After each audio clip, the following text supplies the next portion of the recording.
I'm Eric Musco, social media coordinator for Star Wars The Old Republic, and I'm here to talk to you about one of the most fun parts of the game, socializing and playing with other players. We're talking about things like speaking up in general chat, joining a group for a heroic mission, or even diving into some of our more complex team-based operations and war zones.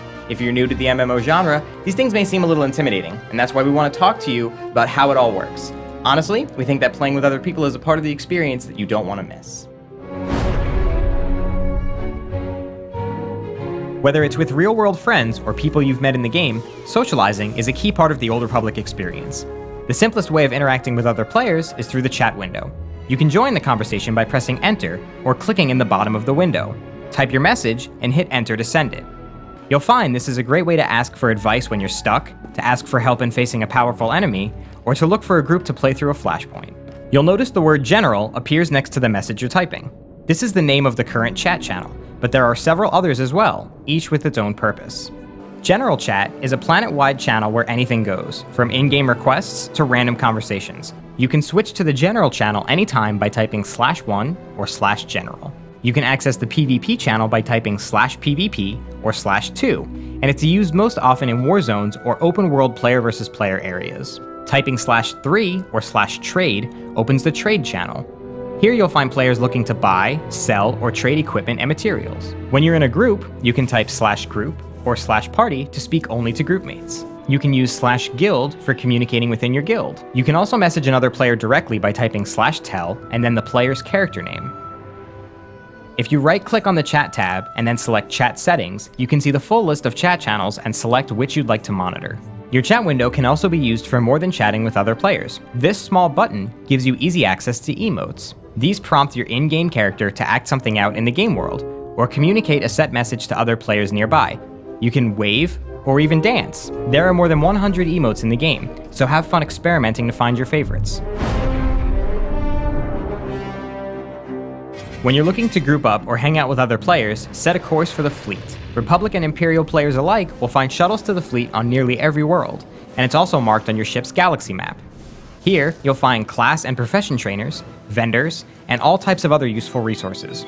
Players generally gather here to trade, talk, and to meet and group up for war zones, flashpoints, and operations.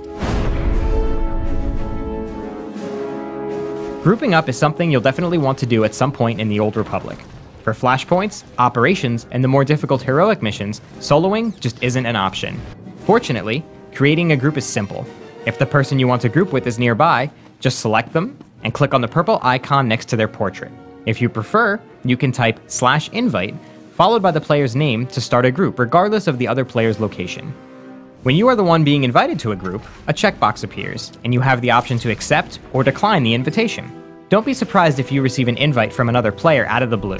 After all, when you're fighting through an army of battle droids and you see a friendly face, it's natural to want to join up. Finding other players to form a group is easy.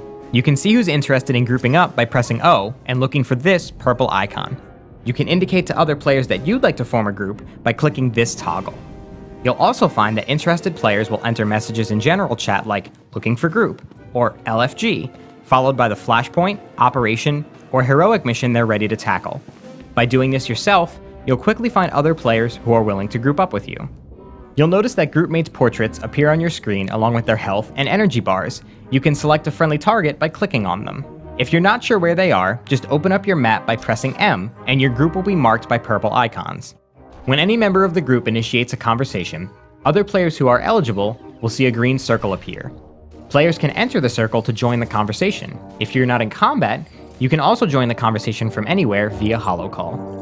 Once you're in a group conversation, you and your groupmates will each be able to select your own dialogue options. When a dialogue option is chosen in a group conversation, a random number is generated, and the character who wins the role will respond. Regardless of which character speaks, all members of that group are awarded dark side or light side points based on their personal choices. In addition to light side or dark side points, you will also earn social points. Social points add up over time, allowing you to advance up in social tiers. As you progress, you will be able to purchase and use special social items in the game. These include toys, costumes, and unique speeders, so make sure you group up whenever you can. Grouping up is a lot easier when you add other players to your friends list. The game will prompt you to add your current group to your friends list when you complete a mission. but you can add a friend at any time by right-clicking their portrait and choose the option in the Additional Commands submenu. This will allow you to see when your friends log on, or quickly see who's online by pressing O to bring up the Friends window. Learning to work together to overcome challenges is essential when you're joining up with other players for a heroic mission, a PvP war zone, or one of the game's more advanced flashpoints or operations. We could talk for hours about team tactics, but at the base level, it's really about learning what role your character is best suited for in the group, and then cooperating with your group mates to use your abilities to support the team. It may seem intimidating at first, but the game's been designed so that playing your role should be pretty easy to learn, so go ahead and give it a shot. So we hope that gives you a good overview of the social experience in the Old Republic, and we certainly encourage you to check it out for yourself. Thanks for watching, and may the Force be with you.